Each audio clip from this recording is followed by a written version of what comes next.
Allah pergi, Allah datang. Apa maksudnya? Apakah berarti Allah datang dan pergi seperti itu? Tentu saja enggak. Allah enggak datang dan pergi, tapi di sini saya mau membahas mengenai pribadi Allah.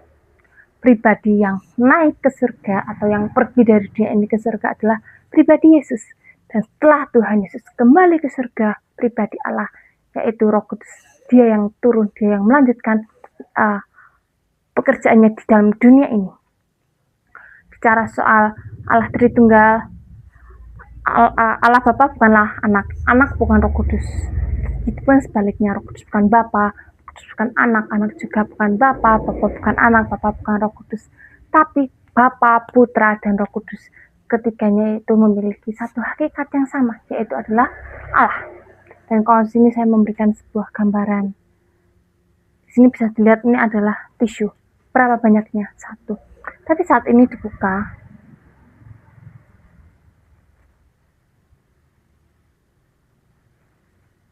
ya, ini bisa digambarkan secara sederhana mengenai Allah Tritunggal. Pribadinya itu ada 3, pribadi Bapa, Putra, dan juga adalah pribadi Roh Kudus. Tapi ketiganya memiliki hakikat yang sama, yaitu Allah.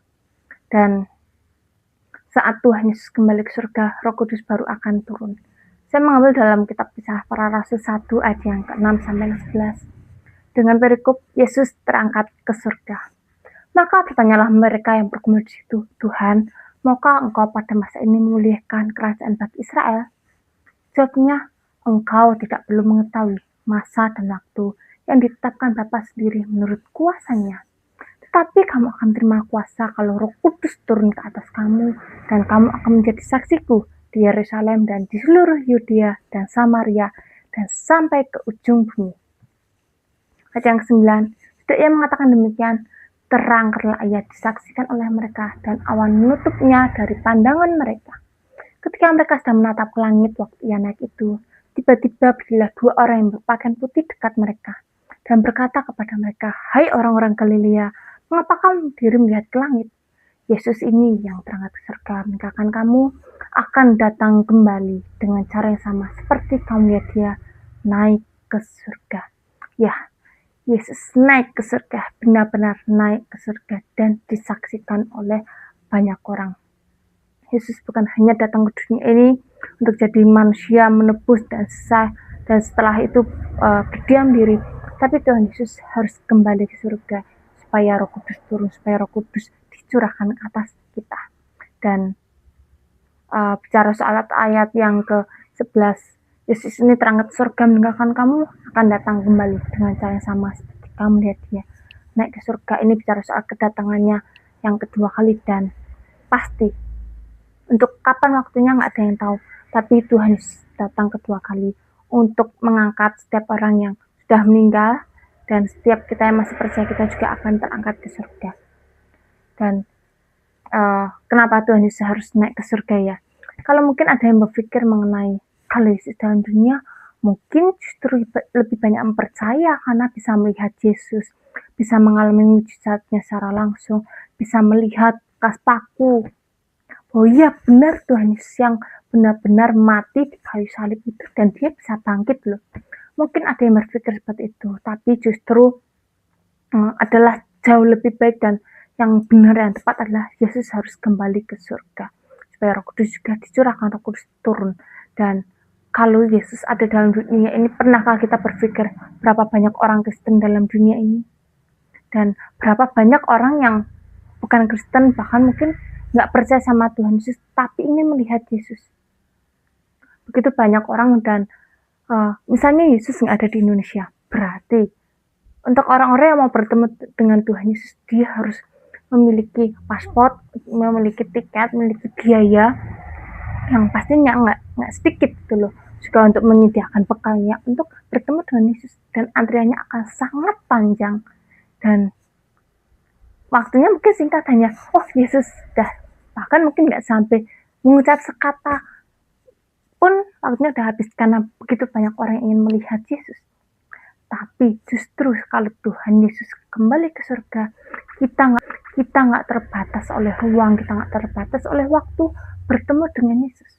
Walaupun bukan secara fisik, tapi kita bisa bertemu dengan Yesus melalui doa kita kepada Yesus. Yesus nggak terbatas oleh ruang dan waktu, dan saat kita mau datang sama Tuhan Yesus itu nggak harus hari tertentu atau waktu tertentu atau dalam kondisi tertentu di tempat yang tertentu, enggak. Tapi kita bisa datang sama Tuhan Yesus itu kapanpun, nggak terbatas oleh apapun. Justru kalau Tuhan Yesus ada dalam dunia ini sebagai manusia, seperti zaman yang ditulis kitab Matius, Markus, Lukas, dan Yohanes, justru kita akan terbatas bertemu dengan Yesus karena waktunya akan singkat.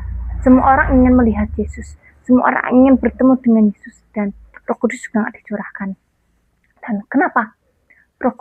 kenapa Yesus harus kembali ke surga, yaitu adalah poin yang pertama adalah supaya Roh Kudus dicurahkan, supaya Roh Kudus turun. Yohanes 16 ayat yang ke-7. Namun benar yang kukatakan ini kepadamu adalah lebih berguna bagi kamu jika aku pergi, jika Yesus pergi. Sebab jikalau aku tidak pergi, jikalau Yesus tidak pergi, penghibur itu atau Roh Kudus itu tidak akan datang kepadamu. Tapi jika aku pergi, jika Yesus pergi, Yesus akan mengutus dia kepadamu. Yesus akan mengutus Roh Kudus kepadamu.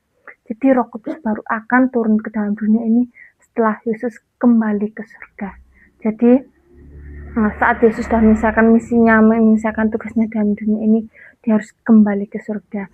Dan baru setelah itu Roh Kudus yang berkarya, Roh Kudus yang menjalankan misinya dalam dunia ini. Saya ambil dalam kitab Kisah Rasul 2 ayat yang 2-4. Ayat yang pertama kali membahas mengenai Roh Kudus ini dicurahkan atas manusia. Kisah Rasul 2 ayat yang 2-4. Tiba-tiba turunlah dari langit suatu bunyi seperti tiupan angin keras yang memenuhi seluruh rumah di mana mereka duduk, dan tampaklah pada mereka lidah-lidah seperti nyala api yang bertabaran dan hingga pada mereka masing-masing. Maka penuhlah mereka dengan Roh Kudus, lalu mereka mulai berkata-kata dalam bahasa-bahasa lain seperti yang diberikan oleh Roh itu kepada mereka untuk mengatakannya. Ya, ini pertama kali Roh Kudus itu dicurahkan. Tuhan Yesus itu enggak yang misiku udah selesai dalam dunia ini, udah aku kembali ke surga, aku duduk diam. Enggak, tapi Tuhan Yesus itu benar-benar menunjukkan kasihnya kepada kita melalui dia jadi manusia, dia sebagai Allah, dia mau jadi manusia, dia mau mengalami penderitaan, dia mati di kayu salib, dan dia menunjukkan bahwa dia adalah Allah yang hidup.